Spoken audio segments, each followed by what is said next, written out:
Hello and welcome to this video. My name is Richard Daly. I'm a green belt on black belt poker and I took part in grading 3 at the end of last year. The aim of this video is to provide an introduction to multi-tabling on the black belt poker site, and I've aimed this at fairly new players who perhaps are looking to take their game to the next level by increasing the number of hands that they play. Okay, so let's briefly look at what we're going to cover in this video. We'll start by considering what multi-tabling is all about and why we might want to do it. I'll show you the computer setup that I use. I use 2 monitors and I thought it would be just useful to have a picture that showed you how that configuration is set up. We'll then move on to starting up a multi-tabling session on black belt poker. I'll talk briefly about some of the software that I use to make multi-tabling easier before showing you how to efficiently display tables on your monitor. Finally, I'll show you the HUD that I use when I'm multi-tabling, and I'll talk briefly about how I start to analyse some of the other players at the tables. So what is multi-tabling and why would we want to do it? Well, fairly obviously multi-tabling involves playing more than one table at a time. Why do we do this? Well, we do this so we can increase the number of hands that we play per hour and hopefully therefore win more money. As you add more tables, you might start to feel like one of those TV performers you see when they're spinning plates on top of poles. Certainly in the 70s and 80s this was very popular on the old TV programs. The performer you see runs around between the plates trying to stop them from falling by spinning them. The more plates he adds, the more difficult this becomes. Eventually you see him running around frantically, just putting a tiny spin on each plate as he runs around between each of them. You can see that it's important to find a balance where you still have time to make good decisions at each table and don't become robotic. This will become easier over time, so I would suggest adding additional tables slowly as you become comfortable. Start with 2, after a few weeks maybe move up to 3, then 4. You'll find maybe you can get up to 6 or 8 tables, and there are a few people that can get to more than that. But don't worry if you can't. If you're comfortable at 3 or 4, then that's fine. One piece of advice I'd give you from my own experience when you're multi-tabling is to ensure that you concentrate fully. For example, don't browse the internet. Close down your instant messaging applications and turn off the TV and other distractions. Finally, I'd say that successful multi-tabling is very difficult without the use of poker software. I'd recommend using tracking software to monitor your play. Programs such as Hold'em Manager will display information on your opponents, and these can help in your decision making. You don't have much time to make decisions when you're multi-tabling, therefore any assistance you can get should be taken. Okay, so here's a snapshot of the setup that I use when I'm playing poker. You can see I have 2 monitors. On the right hand monitor I keep the black belt poker client and Hold'em Manager and any other poker software that I'm using, and the left hand monitor, which is slightly bigger, it's a 23-inch monitor, is dedicated to the poker tables themselves. You can see that I have a nice comfortable chair which helps me when I'm playing long sessions, and hopefully I have plenty of space where I can keep notes and play comfortably. Okay, so the first thing we need to do to get ready to play our cash session today is to load up the black belt poker client. As you can see, I've done that already. It's come up in the tournament view, so I'm going to have to set up the client so that I'm seeing the tables that I'm interested in today. I'm going to be playing cash, so I click on the cash tables, and that's now showing me all of the no limit tables at the low stakes that are available on the iPoker network today. As you can see, I've highlighted no limit and I've highlighted low. I want to narrow that down a little bit more. Today we're going to play 50 NL, so I'll click on the filters and I'll select the minimum stakes to be 50 NL and the maximum stakes to be 50 NL. We're just going to play US dollar tables today and 6 max, so select that. I don't mind whether we see tables that are both full, possibly with waiting lists, or with free seats. Hopefully see both of those. I'm not interested in playing turbo, so I'll switch that one off. Close the filters, and we now have a list of all the tables that are available at 50 NL for us to play. Now clearly I could just double click on a table and start playing, but today we want to try and exercise some table selection. I'm going to show you how to do that. There are really 2 methods, one using software and one using the more manual techniques, using this menu primarily to understand what type of players are playing at each table. So if you don't have the software, 2 columns really to look at. This first one, players per flop, is probably the key one. That's telling us the average number of players that see the flop on each hand. The more that are seeing the flop on each hand, the looser the table is. that's going to be more attractive to us. So this table here with 36% would be a good table to start playing. Clearly you can see other players think the same because there is a waiting list of 10 players. So it's a balance. You don't want to have to wait, but you may want to think about getting onto that waiting list while you're looking at other tables. The other technique is to look at the average pots. Tables with bigger pots are likely to be more attractive to us. But today I'm going to show you how to use some table selection software to select the tables to play at. So we'll move on to look at that now. If we're going to multi-table effectively, we're going to need some software to help us do that, especially when we're playing full ring or 6-max type games. If nothing else, this will store data and information about our play for later analysis, although most people will be using it during their play with a heads-up display to give information about the games as they're moving along. To do that, we need to look at hand history information, and Holder Manager will import hand history information as it's played. This is very simple to set up. You only need to do this the once. If you're playing on Black Belt Poker, you need to make sure that your hand histories are being stored in a directory that Holder Manager has been configured to see. And you can see here my auto import is set up for the Black Belt Poker client. Just to make sure that you have in your options in the Black Belt Poker client, in the system settings, you need to have store hand history locally, and then they'll be stored in the same directory that you've just seen. All we need to do now simply at this stage is to click Start Auto Imports. I already have a heads-up display configured, and we'll be seeing that once we get some games up and running.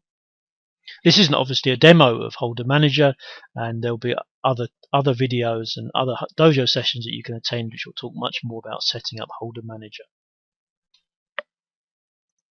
So let's move on to table selection software. There are a number of different packages available. The one I'm going to use today is TableScan Turbo. I found this one is quite popular amongst Black Belt Poker players. The first thing that's important to note is that you need to have the Black Belt Poker client open for this software to work, and you need to make sure that the view is set in the same way that we did in the last section, so that we're showing the cached tables that we're interested in. So let's load up TableScan Turbo. Here we go, this is the blank view. Now how does this software work? Well, it does two things. Firstly, it looks at the tables on the iPoker network that it can see in the Black Belt Poker client and pulls down information about who's playing at each table, what the waiting list is, and information about the average pot size. So the same kind of information that we can see in the client view is pulled into this software. The software then looks at our Holder Manager database and brings in information that we know about those players. So where we have recorded hands previously on individual players, this TableScan Turbo software is populated with that information. That's quite an important point, because this software is only as good as your database in Holder Manager. If you don't play very many hands, then you will have very limited information in TableScan Turbo. It will build up over time, but you will be limited in the amount of use you can get from the software. For this software to be really useful, you need to be purchasing data mined hands, either on bulk purchases, perhaps once a month or once a quarter, or if you're more serious, then perhaps on a daily subscription. So for instance, for 50 NL, I'm currently getting a daily subscription of hands from one of the data mining sites. I get between 30 and 40,000 hands roughly a day, taken from the iPoker network of 50 NL 6-max. Clearly that's not all of the hands that are played, but it's the hands that they have available, and I pay a small monthly subscription to get that set of data. I load that into Holder Manager, and that then becomes available to TableScan Turbo. So let's kick off a scan in the software here, and while that's running, I'll tell you a little bit about how the screen is populated. At the top in this section, you'll see we have the data that looks very similar to the Black Belt Poker client screen. We're seeing the table name and the number of players, the waiting list, we see the average pot and the players per flop and the hands per hour. The extra columns, though, are being populated with information from the Holder Manager database that we have. The known column tells me that I have data on all 6 players at this table. And I'm getting average VPIP figures and pre-flop raise and aggression factors, again from Holder Manager. Software is also calculating that 3 of the players at this table are playing more than one table. and I can drop down to the middle section and highlight a table. So if we highlight the second table, drop down to the middle section, we can see the details of those 6 players, the chips that they've got at the moment, the hands that I have on them in Holder Manager, my information again from Holder Manager on their wins and losses, and details of their statistics. Now it's possible to add more columns. There are a few more available here that we can get more statistics again from Holder Manager and add into here if we wish. Okay, the key column of course is fish. TableScan Turbo is identifying for us using a set of rules what it considers to be the fish. It does this in the configure menu with fish definitions. Now for 6 max there are 5 definitions set as by default. You can go in and configure these and change these as you wish, but these are as they come out of the box. So generally you're seeing that a fish is someone with a high VPIP, so putting money in the pot more than 36% of the time, and also those that are tight but don't raise very much, potentially tight but their pre-flop regression is between 0 and 8%, which means they're a passive fish, be it loose passive or tight passive. Okay, in general though I find that the rules that they've set are okay and I don't need to change them.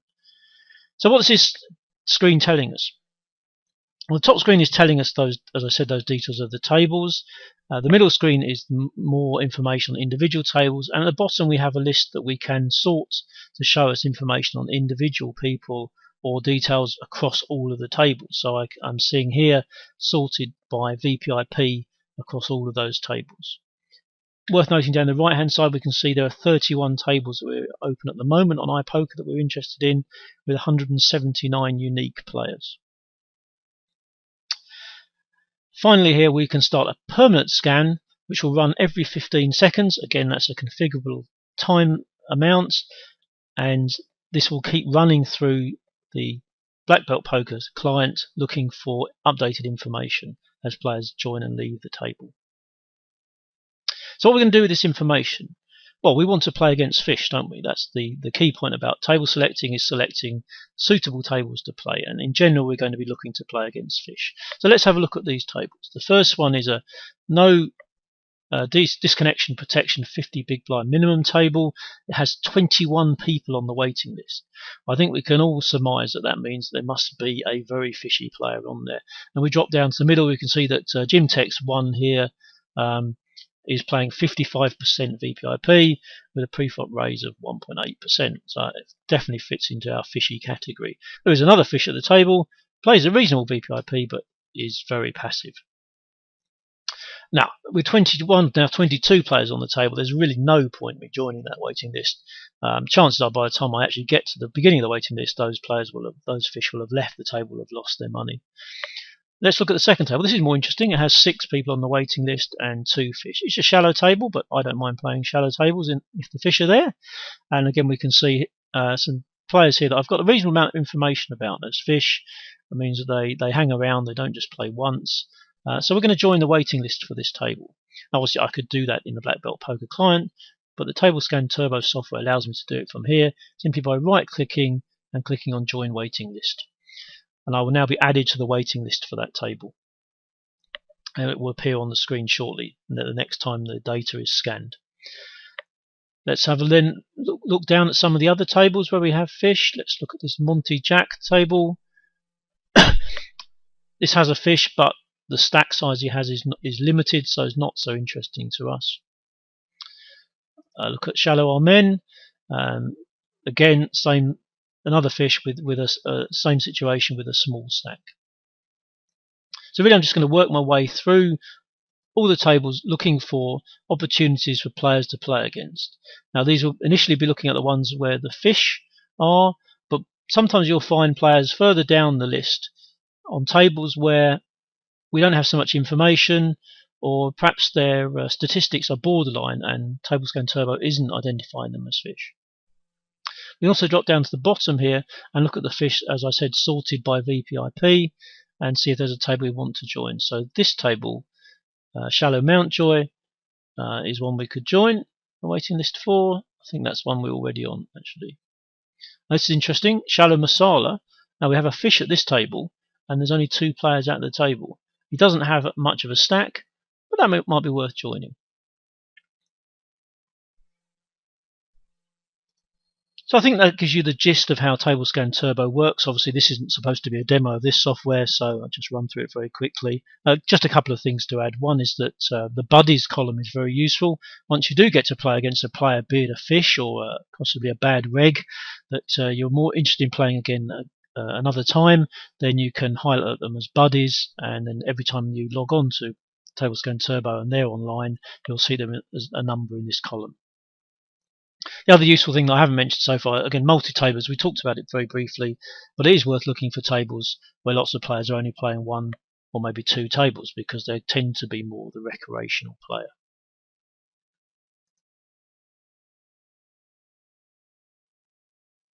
So now you can see that the tables marked in green are tables that I'm waitlisted at, and the table that's marked in yellow I've actually started myself. I'm the only player at it so far, but it's showing in yellow to show that I'm actually playing at that table. And really what I'm doing now is just waiting for a number of tables to get to the end of the waiting list so I can join them and get started playing. So I've joined this table, Mountjoy. As you can see though, unfortunately the fish has now left, and all that's left are regular players. Now we can see from my HUD that all of the players are showing in blue really for their VPIP, pre-flop raise, which for me is the colour coding for being a reasonably good range of statistics. Now we'll carry on playing for a little while. This player here, fold up on the button, is running at -5 big blinds per 100 hands. So a reasonable loser. I've got a 5,000 hand sample on him. He's a little bit tight for 6 max, so we might be able to exploit him. And he's got a big stack. Good 2v 423 is a big winner. I want to avoid him. Hatchy PSYT is also a big winner over a smaller sample, and Phase 88 is a big loser over a 13,000 hand sample. It's not a great table. Let's just see what happens and what develops. New player that's just joined the table here with a $10 stack, playing 24-24, another big loser. This is a shallow table, of course, so we do get a slightly different dynamic in our play. We'll wait and see what happens though.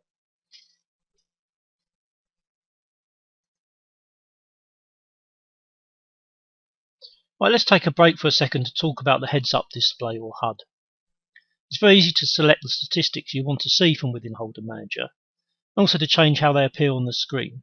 As you'll see on this view, I have changed positioning and colour of the HUD. When you're multi-tabling, you can find that the HUD will be quite small.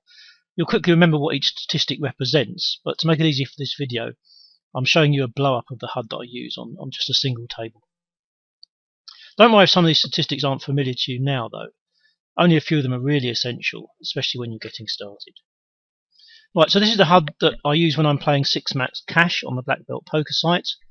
I do have a number of different configurations for different types of games, such as tournaments and heads up, etc. But this is the one that we'll concentrate on today. So I'll talk you through the HUD. So we look at Bruno Jenkins here. At the top line, 45 is his VPIP, voluntary put money in the pot. 14 is his pre-flop raise.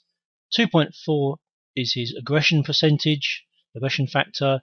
-78 shows us that he's losing 78 big blinds per 100 hands over the sample of 635 hands. That's quite impressive. So he's lost $247 in 636 hands of 50 NL. On the left hand side I have my 3-bet stats, so 2.5 is his 3-bet stat, 55 is his fold to 3-bet stat, and 9 is his 4-bet. On the right hand side I have his still percentage, his fold versus still, and his squeeze percentage. And at the bottom, C-bet on the flop, fold to C-bet, turn C-bet, fold to turn C-bet, donk on the flop, and check raise on the flop. Now these are the stats that I find most useful most of the time when I'm playing cash. I do tend to play around with these a little. Recently I've been experimenting with adding the river C-bet stat as well. That leads us to an interesting point, and you need to think about the number of hands you have on players before those statistics normalize to become useful. And most people will be aware that VPIP and pre-flop raise normalize fairly quickly, so VPIP will normalize usually within 100 hands. Within 10 hands, we have a pretty good idea if a player is loose or tight. Within 100 hands, we're pretty certain. The same for the pre-flop raise. Once we get to the flop, obviously we're not seeing the hands so often, so therefore it takes longer for those stats to normalize. And by the time you get to the river, you need a really big sample. So for Bieber Boy, for instance, I have 68,000 hands on him, so I'd be confident that my flop and turn percentages for c-bets are pretty accurate. But there's still some way to go, for instance, in his squeeze percentage. 7% is probably pretty accurate, but I want to see a few more hands before I'm certain that that's a representative sample. The colours are configured by myself in Holder Manager to represent the ranges. So green for me means that they're too high, so you'll see for Bruno Jenkins, I think its VPIP is too high, that's above the the normal good range, so I have it coloured in green. Orange and yellow means it's kind of okay-ish, but just about outside the range.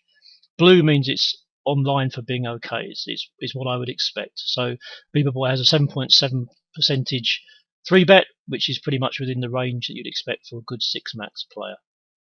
And red, here for instance for Mulit-Tabling, 29% fold to c-bet on the flop is very low, so I've coloured that in red. And that's just a set of ranges that I've picked up over time, and you can find various examples of those on the web. Okay, so we're now up and running on 4 tables. I've switched over to my second monitor here to make it easier for me, to make the screen a bit bigger. It'll be difficult talking and playing 4 tables at the same time, but I'll do my best. Okay, got a pair of 10s there, we'll just bet that one.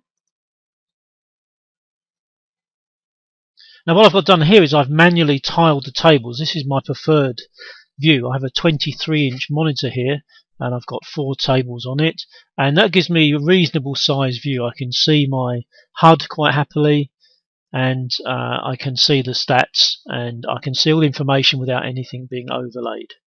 Makes it much easier for me. Now there are a couple of options in iPoker and Black Belt that allow you to change the way your tables are viewed on the screen automatically. Now clearly you can move them around manually, so I can swap them around. If I want to move this table over here and this table over here, I just drag them with the mouse like you would any normal window. However, there are options in the client to let you do that automatically. The tile view will configure them automatically to the screen. Now this automatically pushes them to the left hand side, but it fits them up so they fit automatically on your screen, all at the same size, and if you have say 9 tables running, then they will all fit as best as it can across the one screen. That's fine. Or if you're running more tables, for instance I'm just about to add a 5th table, I'll let that come up. I'll drag that across from my other monitor. Okay, let's get rid of some of these hands. Let's fold that one. So now we have 5 running. If we now do a tile, we'll reduce the size, and you can see that we now have all 6. Because I'm running a dual monitor system, that does cause some issues. One of the tables here, the right hand one, is just dragging across onto the second monitor.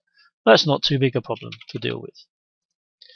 Normally I'll only play 4 tables, so it's not too much of an option, not too much of an issue rather, to have them tiled so that I'm seeing all 4 on the screen at once. I'm going to quickly show you the cascade option. Now on iPoker this only works on the primary monitor, so this will switch back to my main screen. Do that now, and you'll see they appear one on top of the other. This allows you to have many more tables on the screen at a bigger size, and you can click on each one to see the current action, and it will pop up to the front when there is action to play.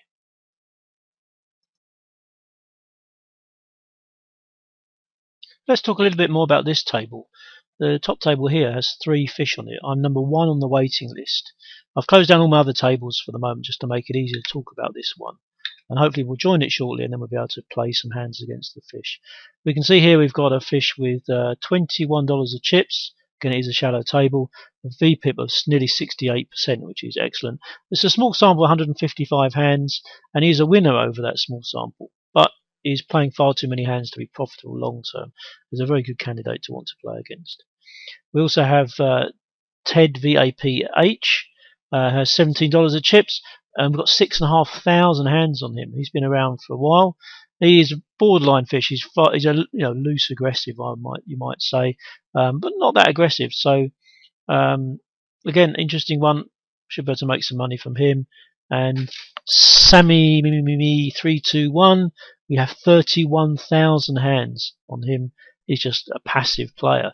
Plays 25% VPIP, but only pickup raise of 3%. We also have XX Lafrog 1, who is far too tight for a 6 max, playing 16-12 over 5,000 hands, but has no reasonable stack. This looks like a really good table to make some money on. The guy who's playing 16-12, you can see, is a multi-tabling reg. As I said, 5,000 hands. He's playing 8 tables at a time. We've got the 2 fish who are only playing the 1 table, one of them playing 2. Kitty77 is actually sat out on this table at the moment, but it's down as on 4 tables. And Tony at 113 looks much more like the standard sort of reg we see on iPoker, playing 24-24 over 2 tables, 11,000 hands. Fairly unremarkable stats across them all, but hopefully a profitable table. Now we're just waiting for the seat to become available. Okay, just to wrap things up, this is my favourite configuration. Most of the time you'll find me playing 3 tables with them tiled like this. I find that it allows me to see the HUD quite comfortably and to move between the tables without any problems. It also means I can drop in a 4th table quite easily if I want to without it being overlapped, and also I can move the tables around as appropriate. Just drag in Table Scan Turbo and you'll see that I'm playing on 2 tables at the moment. The 3rd one at the bottom I'm sat out and the fish has just left. Both of these have got fish. They're both good tables for me. Looking forward to a good session carrying on. I'd like to thank you for watching this video and I hope you find it useful.